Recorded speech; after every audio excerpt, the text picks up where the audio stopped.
great pleasure to present Justin McMillion, who is the CTO of Sunayu, and J.R. Charles, who is the Director of Software Engineering for Sunayu. And our presentation today is Salting Docker Swarms Auto-Scaling in the Cloud. And before we get into the meat and potato of the sexy of the presentation, we wanted to take a little bit of time to give you a little information about our company. Sunayu was founded in 2014 by myself, Justin McMillion, and Ryan Yu. We are primarily a big data cybersecurity company with a heavy focus in the federal sector. We do have client customers that are in the private sector, but our #1 customers are the federal government. We're heavily focused on providing cyber solutions and developing complex analytics that solve big data problems. So, as an 80s baby myself, one of the greatest challenges that we find in giving tech talks is how do we innovate what we're going to talk about? Well, today we're going to kind of take a slightly different approach from most technical talks.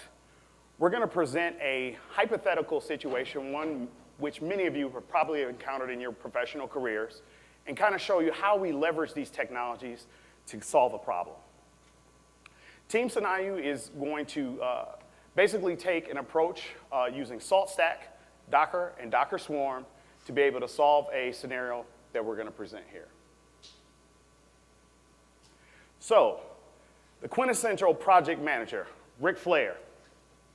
Ric Flair is the kind of technical leader that everyone can galvanize around. He's passionate about technology. He's been working in the industry for years. But Ric has a lot of challenges. He has requirements that are leveraged against him on a daily basis from the C-suite executives, from the CTO all the way to the CISO. And those requirements are that every single application within Company X must support all cloud vendors. That means AWS, Microsoft Azure, Google, bare metal, etc. Every single application within Company X must be highly resilient to attacks as well as bursts in traffic. We all know all project managers are concerned about applications being secure today. And then we have JR. JR is your quintessential hardcore software engineer, software developer. JR also has had requirements levied on him by Ric Flair. And JR's requirements consist of every single application within Company X has to be platform agnostic and use Docker.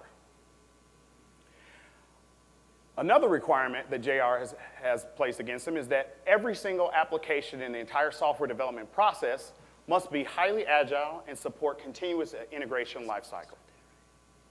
But for JR, his primary concern and focus is on he wants to spend his time developing and not deploying code. And then we have Taz. Taz is your rock star system administrator, system engineer, automation expert, AKA DevOps guru. Taz also has a set of requirements that have been placed on him by management. Taz's requirements are all deployments within Company X must be automated, repeatable against any infrastructure. That means bare metal, virtual, container, etc. All infrastructure that Taz is responsible for should support auto-scaling depending on the load of the application. So if it's a low-load application, not many resources. If it's a high utilization application, there needs to be a lot of resources available to it. But for Taz, his personal objectives are he wants to spend as much time deploying code and not debugging code. All right, so that's enough of that. We're going to get into some more technical stuff, and there's going to be a lot of definitions and stuff like that because there's going to be a lot of stuff going on in our scenario, so we kind of want to make sure that you understand a lot of the stuff that we're going to be throwing around later on. So first of all, Docker. I'm sure you guys are all familiar with Docker. We'll just do a small overview here. Docker is an open source platform for developers and sysadmins to build. Most of the time you build Docker images, and then you use those Docker images to create Docker containers. A place where you store those Docker images is called a Docker registry. So we'll be using a Docker registry and Docker containers in our scenario. Oh, do you have? Okay. All right, so Docker Swarm. When you have a collection of Docker services, you can make a Docker Swarm. So it's how Docker natively clusters and manages a bunch of Docker engines. A Docker Swarm is consisted of one or more manager nodes and one or more worker nodes. Manager nodes, they dispatch tasks to the worker nodes, and worker nodes receive those tasks and execute them from the manager nodes. One of the ways that we deploy applications through a Docker Swarm is by using a Docker stack. And a Docker stack is usually a YAML file that is a collection of services, environmental variables, networks, volumes. Depends on how your application is set up, but all those different things. And when it's finally deployed as a stack, it makes a service. So that service is what all the underlying containers and the networks that you created provide a bunch of services. All right, so why do we choose Docker Swarm for this? Obviously, you guys know there are a bunch of others like Kubernetes, DCOS, Marathon, all that stuff. Well, we decided to use Docker Swarm for this because three main reasons. One of them is being the full lifecycle integration is just very easy with Docker, especially with a Docker stack. You can just throw a Docker Compose or Docker stack file on your laptop, test your application, develop it, whatever you need to do. And as soon as you're ready with that, you can move the same Docker stack into a bigger development cluster, and then that same Docker stack into a bigger production cluster. And you can update things on the fly in any of those environments as you need to. Another thing is service discovery is very easy in Docker Swarm. When you define other Docker stacks can talk to each other as long as they're in the same network, and they can generally do that through DNS names. So if you have something called Web API or whatever, any other Docker stack files, you can reference that service using the same name, and then it knows. You don't need to know IP addresses or anything like that. It'll just resolve that service. And then finally, security. When you initialize and you join workers all together in a cluster, it already handles all the certificates and the TLS for you. You don't need to worry about any of setting up your own certificates or anything like that. It's already handled. You run some commands, you're good to go. It's very simple setup. All right. So now we're going to start getting into some more Salt stuff.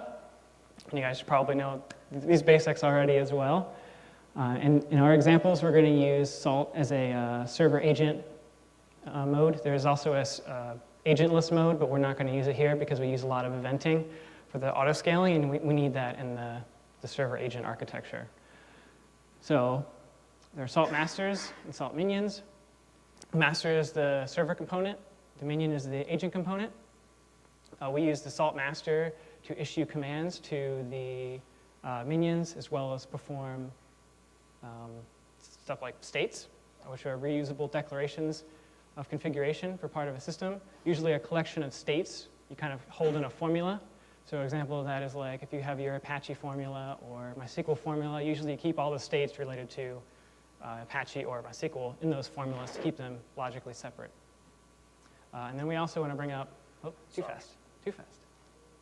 We also want to bring up Pillar, that we use Pillar data to inject into the formulas and states so that we can have dynamic data inside of our formulas and use them across different environments, depending on what we're doing. Okay, so even more details. So what do we do for this stuff? We did Docker formula, and our Docker formula does a couple things. It installs Docker, it sets up the service. It also has stuff there for the registry, so it can set up a registry for you. In this case, we just use the registry as a Docker container. It can also configure minions to pull from our Docker registry, including certificates and stuff like that, as well as the orchestration needed to set up a Docker swarm. So to initialize it on initialize it on our masters, as well as join all of our workers to those masters manager nodes. And on the right here, we have just a snippet of our formula. All of this stuff will be on GitHub, by the way, so you guys can check it out. This is just a snapshot. This is just showing you how we installed the Docker repo, installed the Docker package, and then at the bottom there, since we're going to be using some of SaltStack's new Docker modules, execution modules, we also need the Python extensions for Docker, which we install with pip, and then we pip install the Docker extensions there. That's just a little thing. So,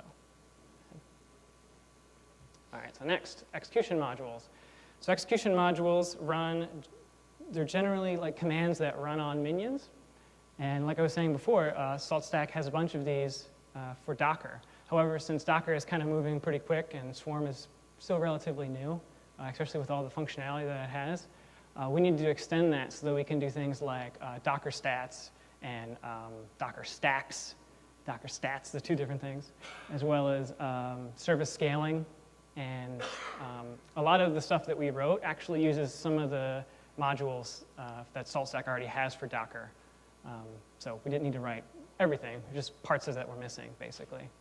And so you can see here, this is a Python code. It's a snippet from one of our Docker stack modules. And this is just a very rough deploy and remove for Docker stacks so that we can tell a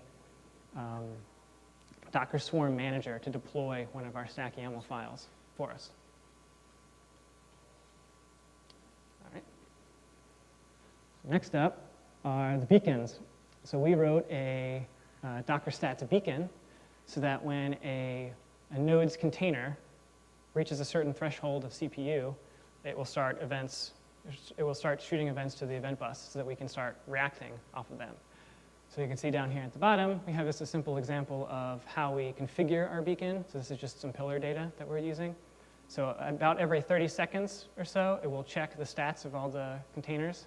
If any of those containers have CPU load, in this case above 40%, then it'll fire off a beacon that we can use to react with later on to see if we need to auto-scale.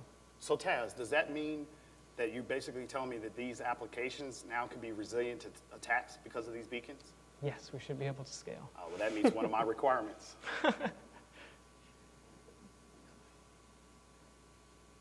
right, so now the reactor. So now that we have the beacons that are sending events, we need to react on those events. The Salt reactor, you can either use built-in. There's a bunch of built-in events that you can react off of, or you can react to your own custom events. So in this case, we're going to react to our own custom events, the ones that we just triggered via our Docker stats. So in this case, our reactors do two things. So the first one is it takes the Docker stats beacons that we got before and adds them to a queue so that we can process them later. The second one is a scheduled task that about every minute or so, all of those beacons, the queue will be flushed and then pushed into another reactor which can process all of those events and all those containers. So you can see at the bottom here, this is part of the reactor for queuing a container. So when the beacon goes off, it takes the container ID and the minion ID and it pushes them on a Docker stats queue. Yeah, so we'll show you that shortly. Next.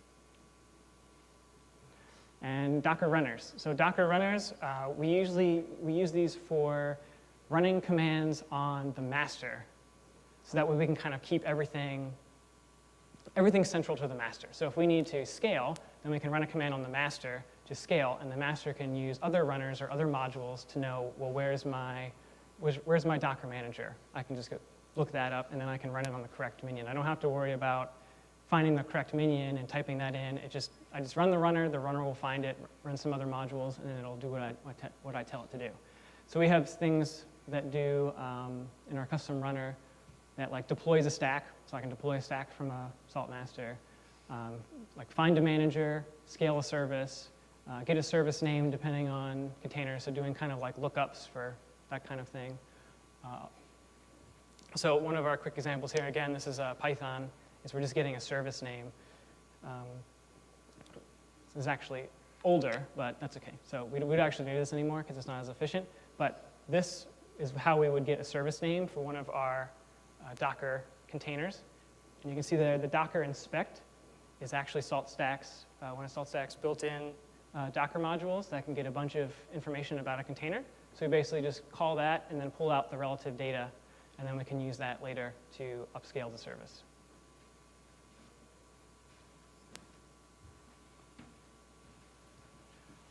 All right, so now that Justin has taken the time to walk us through the basics of Docker and some of the basic concepts of SaltStack as well as some of the advanced concepts, now we're going to transition into that mock scenario where we're in a situation that most of you are familiar with. We're just coming out of a scrum. Rick Flair, myself, project manager, is going to be having a conversation with JR as well as Justin, who is Taz, and we're going to talk about the requirements that we had levied beforehand.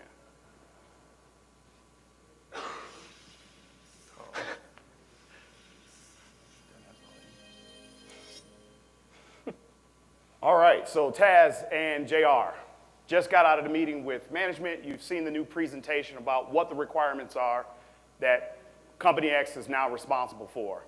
JR, I heard you're just about done with application X, and I want you to be able to tell me a little bit more about it and whether or not you've been able to get this packaged up and deployed using Docker. Sure. All right. So the Flappy Whale application is Sunayu's revolutionary cluster health monitoring application. Essentially what we have is we have our whale. His name is Andy, and he swims as whales do. While he's swimming, he is sinking because of gravity, and in the background, he is periodically pinging our cluster. He's sending requests, and then when those requests come back, he is going to flap and thusly swim. And so every time he gets a request back, he will move upward in space. The idea being that if the cluster is healthy, if it's, those requests are being served in a timely manner, Andy will swim along the top of the ocean. If the cluster comes under load or is under attack, that causes these requests to get delayed, he'll begin to sink and ultimately hit the bottom of the ocean and become sad. So basically what you're telling me is now we can monitor all the health and status of our applications, and you've packaged this up in Docker? So you're telling me this is platform agnostic at this point? Yes. Well, that's awesome. So then that means, Taz, I need you to tell me, how are we going to keep this whale swimming? All right. Well, so there's a lot going on here, but I'll try my best to explain it, and then we'll see it. So the general process here is we're going to use Salt to apply our Docker formulas here in stage 1, which is going to install and start Docker for us. And we're going to run some orchestration so that we can set up our Docker swarm. Once our swarm's set up, we're actually going to deploy our application. So once our application is going and it starts to be used and loaded, then we'll start on stage 3 here, where the minion beacon will fire when a container is overloaded, which leads us to stage 4. The Salt reactor will respond to that beacon. Stage 5, the reactor will periodically purge the queue, as we talked about before. Stage 6, the Salt reactor will trigger some runners. And in stage 7, those runners will call the correct modules on all of the machines to actually execute the upscaling, assuming that we need it. And we might refer to this a little bit later after we show the demo. So, okay, so here we go. So this is what we have for our little demo here. We have 4 machines. One of them is set up as a Salt master. Salt master is also a Docker registry. We have all of our Docker image and stuff already on the registry, so we're not touching the internet at all. Our other 3 machines are set up as, sorry, they're all CentOS 4. I remember if I said that. But, so they're all configured as Salt minions connected to our Salt master already. We do have Docker pre-installed, again, because we don't want to go out on the internet. We want to have the best success chance possible for the demo. So, but everything else we'll do. So I'll run that and you'll see it. But Docker is pre-installed, so that time won't be there. There's a little diagram. It's very simple. Salt master, 4 minions. So let's start salting our whale. So a little bit more specific, what we're going to do is, given that state we just saw before, we're going to install and configure the Docker infrastructure. We'll need to configure the Docker registry to pull from our Salt master. So I'll run some automation to do that through Salt. Then we'll initialize our Docker swarm with some orchestration, which I'll run that. We'll launch our Flappy Whale app through a runner on the Salt master, so I'll show you that. Once everything is up, we will hopefully be able to view our Andy the whale in all its glory, bouncing along the ocean happily. Then we'll attack the whale and simulate a bunch of load, and the whale should fall as the response times degrade. And then we'll watch as the beacons start firing, the runners start going, and the containers start upscaling as the load is consistent and starts distributing across the containers that are being created. And then once the goal will be to observe the gradual return of Andy back to normal operating state as the load is distributed across the containers and the response time normalizes. here we go.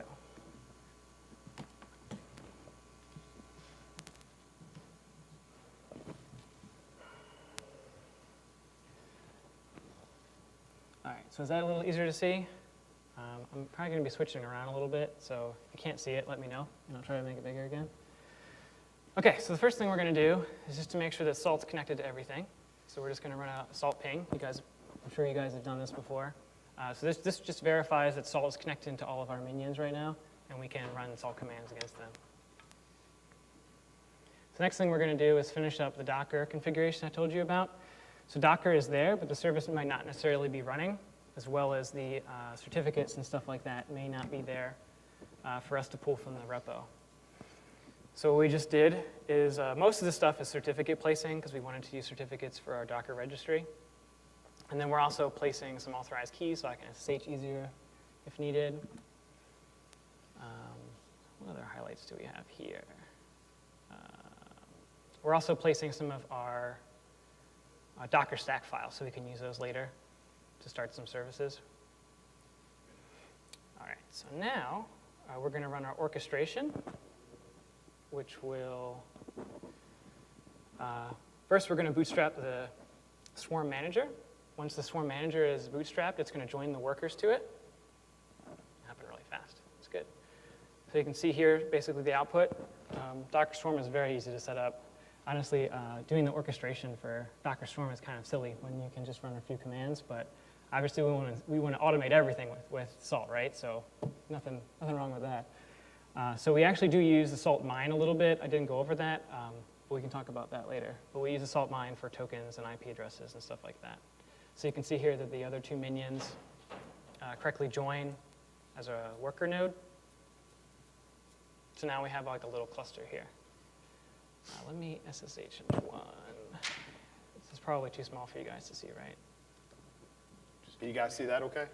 Command plus. It's a little tiny. Okay, 1 second. How about that? Better? Awesome.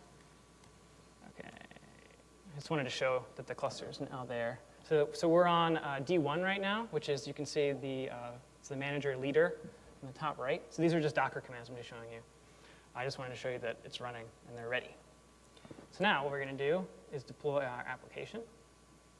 So I'm going to go back to the Salt master here. I'm going to blow that up a little bit too. I think, can you see? Is it okay? Can you see that? That font okay on that one? I think I blew that one up earlier. All right.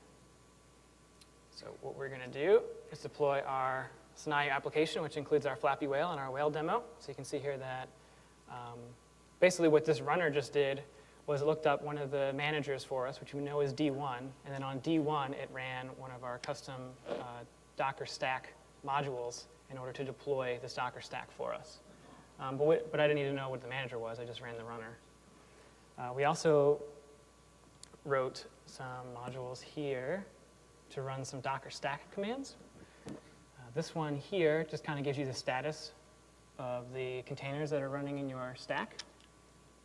And you can see here, what we're looking for here is that the current state of the containers is running so that we're ready to check it out. It means they've already been pulled from the Docker registry and they're running. Sometimes it'll say like preparing, just means you got to wait a little longer for it to come up. So we're only running 2 Docker containers in this case, a front end and a back end. So now, I'm hopefully going to see Andy the whale bouncing along his merry self. So you can see Andy the whale.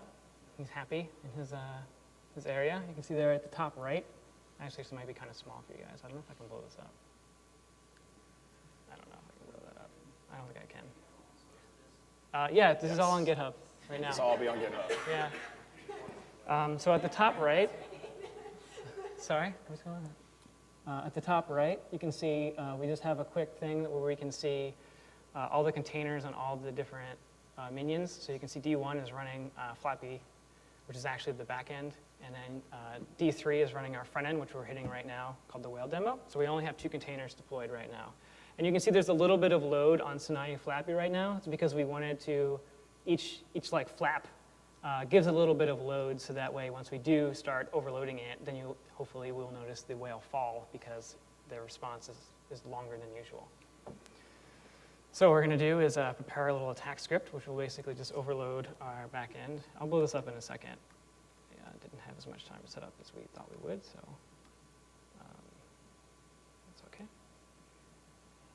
Load this up. There we go. Get repos. So find my attack script. It's called Evil Whale. It's actually attack whale, but that's okay. Okay. So we're going to make sure Andy's happy. I'm just going to refresh this. All right. So we're good. Andy's good. He's kind of in the middle-ish. And then attack. And Andy's dropping. So right now what we should see is a couple things. We should see the load go up on Flappy. We should see Andy the whale go down. And you can see on the top right up there that the load on Flappy has gone way up. So now it's at 141. So that means that on D1, Sunayu Flappy 1 is not very happy. It's pretty loaded right now. So what we should see here, I'm going to tail the log of the Salt Master. And there's a lot of stuff going on. I actually already upscaled. So let me cat that. I think we got like perfect timing here. So what happened here is this happened while I was probably running, like as soon as I hit it. We saw the event come through that Sunayu Flappy on D1 was under load. And then you can see it starts to publish some runners. It needs to know like how many there already are, so it knows how many to scale to. So you can see here it saw that Sunayu Flappy was only 101, and it decided to upscale it to 2. And then our actual response code here is upscaled to 2 here. The other stuff that you see is just the status API we have going so that we can get all the container stuff in the one place. We don't need to bounce around for it. So what should happen here is Andy the whale should get higher and higher as the Sunayu Flappy service starts scaling out. So right now on the UI we only have 2.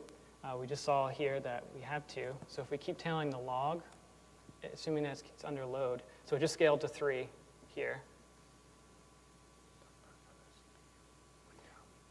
Okay. So since it just scaled to 3, we should see the CPU start to kind of average out across. And hopefully we'll see our little monitor at the top right. There it goes. It updates. And the CPU will start to normalize across. So remember before it was like 100 and something? 140? Yeah. So now you can see it's kind of starting to level off. One of them's like 50. One of them's like 27. One of them's like 28. Plan is it'll go up to about 4. So once it's about 4, Andy the whale should be pretty happy. He looks pretty happy right now, actually. So I guess 3 scaled containers is good enough for him. But so we'll try. We'll see if it goes to 4 or not. Yeah, just went to 4. So you can see here. Just scaled up to 4. And then, yeah, the UI just updated. So now you can see the CPU usage across all of the containers is pretty standard. We shouldn't be setting off beacons anymore because we have it configured for about 50%. So it should kind of reach its like equilibrium or so, about 50%. And Andy the whale should be happy. Happy and healthy.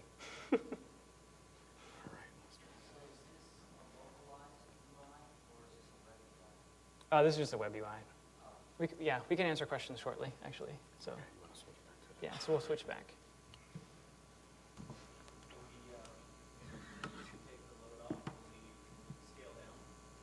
No, we don't have downscaling. Technically, we could. Usually, downscaling takes a little bit longer, but we do that for like web services. We just didn't do it for this demo. So, but yes, you could. You could definitely downscale.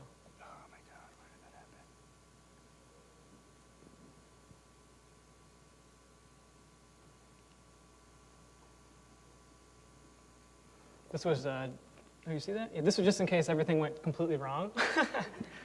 Which it didn't, it went great, so we don't really need to see this actually, so you guys can continue. All right, so after seeing that awesome Flappy Whale demo, ultimately, what does all this give you? Salty Docker auto-scaling.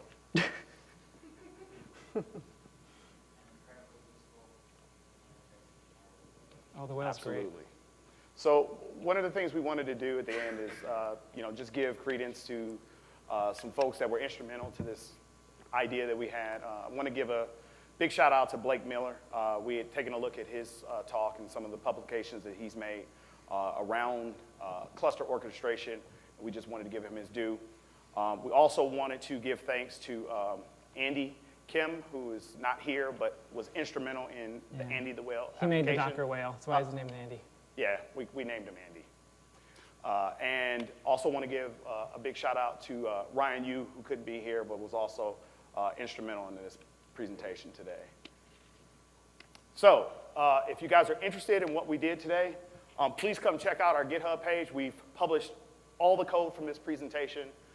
We hope you take a look at it, beat it up, come back with ideas. Hopefully it inspires some folks. If not, that's cool too. If you want to check us out, shoot us an email, hit us up on Twitter, check out our website. We're friendly guys. We love technology. We're passionate. We're thankful for SALT. It's really made a huge difference for our customer base. And I'm not sure how we're looking on time, but if we have a little bit of extra time remaining, Justin can kind of go a little bit deeper in the demo. There's a couple things that we didn't really go in depth on, and we also want to be able to take questions from you guys. So thank you very much. We got time. So Justin, I don't know if you want to jump in, or you guys just want to ask questions. Yeah. If you want to see more code, I can show you more code. Or we can do questions. I want to do questions first, I guess. So I'm in ops. My job is to provide exactly what you just asked, what just happened to developers. How are you doing this so a developer doesn't have to know that they need to go in and set up inputs and all this? My developer just wants to give me a document code. I'll take it. Okay. Okay, so make sure I heard the question correctly. What you're asking for is, how do I get this set up in a way that my developers don't need to know anything about the SALT beacons, the runners, and they can just pass off their containers and everything work happily? So I'll let Justin answer that. I think there's probably going to be a little bit of that, because especially if you're a DevOps guy, you're not necessarily going to know what kind of load their specific app needs in order for how long it's going to scale. So I feel like there'll be some experimentation there. We were also thinking that since the Docker stack is how all of this stuff is kind of set up, you could also, in theory, like parse the Docker stack and then just set up all the beacons and pillar from that, which is probably what we'll end up doing, because it's just a lot easier. So then if we just add or parse some extra stats in there for maybe Salt, so it's like, hey, if you want to put this in your Docker stack, and then Salt will know to scale up to this, scale down to this threshold, that kind of stuff, then you could just pass that all in, and then just from the Docker stack, assuming that it was enabled with Salt and stuff like that, then you could do all that stuff through here, auto-magically. So. You're passing variables in the stack. No, I'm saying you could, yeah, because that Docker stack is how all the services are set up. So it defines what all the containers are and how they're all configured and stuff like that. So if you wanted to have like one file that would configure everything across your entire system, that's a pretty logical place to do that. So. At least I think so. I mean, there's other ways, I'm sure. So does your beacon interval need to be specific to the application you're running, so you can fire off too many events before you Sorry. Can you repeat that one more time? Did you have to decide, based on the application, what your beacon interval needed to be, so that you weren't firing off too many events before your reactor could finish calling whatever processes you needed to fire up your beacon? Okay. So the question is, so basically, how do you determine what the beacon interval would be for your application? Yeah, and this is just a rough example. We wanted to do it fast, right, for a demo. So yes, it would absolutely depend on that. And we're also not doing very much logic for any of the beacons right now. So it's basically like, it's a snapshot in time. If the CPU usage is over a certain threshold, it'll just fire off a beacon. It doesn't do any like averaging or any load, anything like that right now. Obviously, you'd probably want that if you were in production for most applications.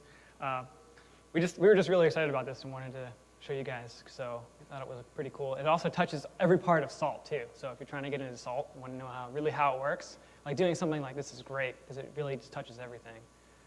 Did I answer your question? Okay. Anybody else? Any other questions? Yes, sir. This was scaling the containers in a service. Yeah. Yes. So when you look at levels deeper than that, where you have to scale the number of nodes that the containers are running on in order to get more performance, You could do that too, yeah. is the same technique basically. Actually, yes. So I was at DockerConf last year. Wasn't even certified or anything. Did the training, and one of the trainings was auto-scaling the web stuff. You said DockerConf, but you meant I'm sorry. I meant SaltConf, not DockerConf. I'm sorry. So I was at SaltConf. Man, I keep saying that. I was at SaltConf, and we did that. We did auto-scaling like web. It was like Nginx, kind of like front ends and stuff like that, or spawning more of those instances through Salt Cloud. And so you could absolutely do that. You could spawn more instances. You could provision them as Docker workers, and then you could tell them to provision more of your service, absolutely. So you could scale systems as well as the services on those systems if you needed more systems for your services, containers. The same, Exactly. yeah, exactly. You could do the same thing, yeah. Exactly. And again, like I said, this is rough. I'm sure there's other ways to do it. It's just how we decided to do it here. And basically, you know, to kind of piggyback on what he just said, as far as like Salt Cloud is concerned, as long as they have drivers for that Yeah. particular cloud instance, then you'll have that same level of flexibility from OpenStack to AWS to Google, et cetera. Yeah, I think that would have been cool to show that here too, but we We were scared of internet connectivity. yeah, and We were because like, we want this we're demo to go. OpenStack nerds, so we would have done it through OpenStack, but I just couldn't like bring my OpenStack with me, you know, so, or I didn't want to. It's too risky for me to do that, so we decided to to stick with Docker and auto scaling. Yes, sir.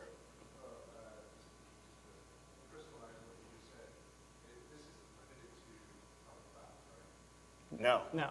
No. This could run anywhere, and that's actually an excellent question. Is this just limited to cloud providers, like a specific cloud provider? No, you can do this in bare metal. Our customer base, we have challenges all the time, right? Because we come in an environment and we don't know what the requirements are. And some of the requirements, customers are like, hey, AWS is great. Some of them say, no, you're not going to be allowed to use that at all. So for us, like when we look at the technologies, that's a big reason why we love Salt, because it doesn't really kind of lock you in. You have that freedom to, you know, bounce around. So. You definitely wouldn't be using ECS services or something like that if you go on your own Docker. Exactly. Yeah, Docker Swarm. in that But case. even in the same case, I mean, even if there was something that was being provided to you, you could still bake it in. So. Well, if there's not any more questions, thank you everybody for coming out and listening to our talk, and I hope you guys have a great rest of SaltCon. Thank you. Okay.